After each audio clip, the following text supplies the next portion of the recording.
Assalamualaikum warahmatullahi wabarakatuh. Perkenalkan, nama saya Sanita Yuning Kumala Dewi dengan NIM 124130036 dari kelas EL3. Di sini saya akan menjelaskan hasil analisa algoritma dan perbandingannya menggunakan beberapa studi kasus yaitu CoinEssence dan MinMax dengan pendekatan Bovers, Grady, dan Nivets Counter. Nah, di sini ada pendahuluannya. Dalam pemrograman, suatu permasalahan dapat diselesaikan dengan berbagai algoritma. Meskipun menghasilkan keluaran yang sama, setiap algoritma memiliki cara kerja yang berbeda, jumlah langkah yang berbeda, tingkat efisiensi yang berbeda. Oleh karena itu, diperlukan analisa algoritma untuk menentukan metode yang paling efisien. Kemudian ada latar belakang. Untuk meningkatnya ukuran data algoritma yang tidak efisiensi akan menyebabkan waktu eksekusi menjadi lebih lama, penggunaan sumber daya yang optimal, penurunan pemrograman. Melalui analisa algoritma dapat diketahui algoritma mana yang lebih tepat digunakan untuk menyelesaikan suatu masalah tertentu. Pengertian analisa algoritma bisa disimpulkan menjadi proses untuk mengevaluasi kinerja suatu algoritma. Kemudian ada tujuan dari tugas ini adalah yang pertama, menganalisis cara kerja beberapa algoritma, membandingkan efisiensi waktu eksekusi, mengetahui kelebihan dan kekurangan tiap algoritma, dan yang terakhir menentukan algoritma yang paling optimal untuk suatu kasus. Untuk case yang pertama yaitu CoinExchange. Di sini menukarkan nilai uang sebesar 32 dengan koin yang bernilai 1, 5, 10, dan 25. Pada kasus ini, saya membandingkan algoritma Bovers dan Grady.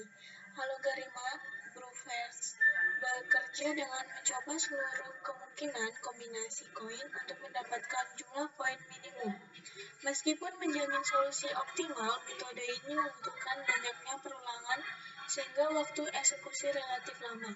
Sementara itu, algoritma Grady menyelesaikan masalah dengan memilih koin bernilai terbesar terlebih dahulu.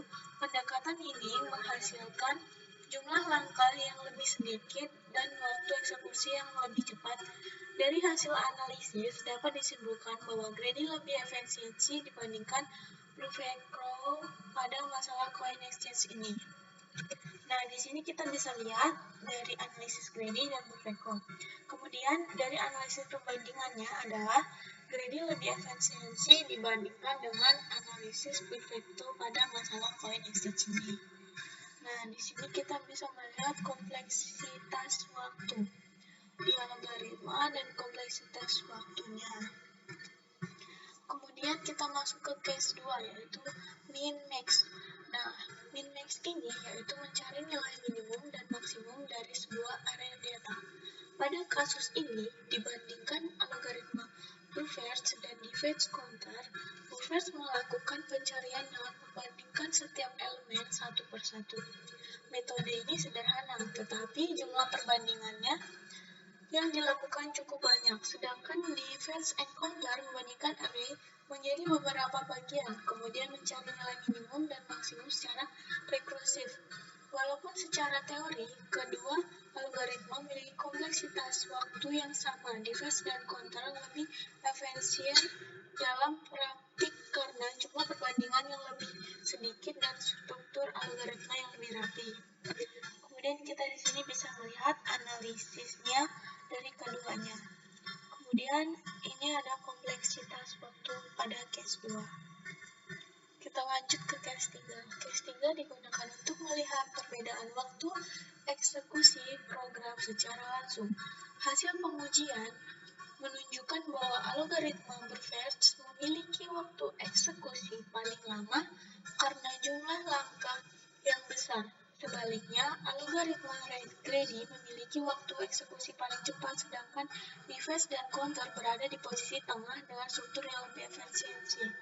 Hal ini membuktikan bahwa analisis teori algoritma sejalan dengan hasil implementasi pemrograman. Di sini kita bisa lihat perbandingan implementasi dan waktu eksekusinya. Kemudian, kompleksitas dan dampaknya. Kita lanjut, kesimpulannya adalah berdasarkan analisis yang dilakukan, pemilihan algoritma sangat mempengaruhi efisiensi penyelesaian suatu masalah. Nah, pada case 3, 1, 2, 3 menunjukkan bahwa algoritma dengan jumlah langkah yang lebih sedikit menghasilkan waktu yang eksekusinya lebih cepat. Oleh karena itu, pemilihan algoritma harus disesuaikan dengan karakteristik permasalahan. Terima kasih. Wassalamualaikum warahmatullahi wabarakatuh.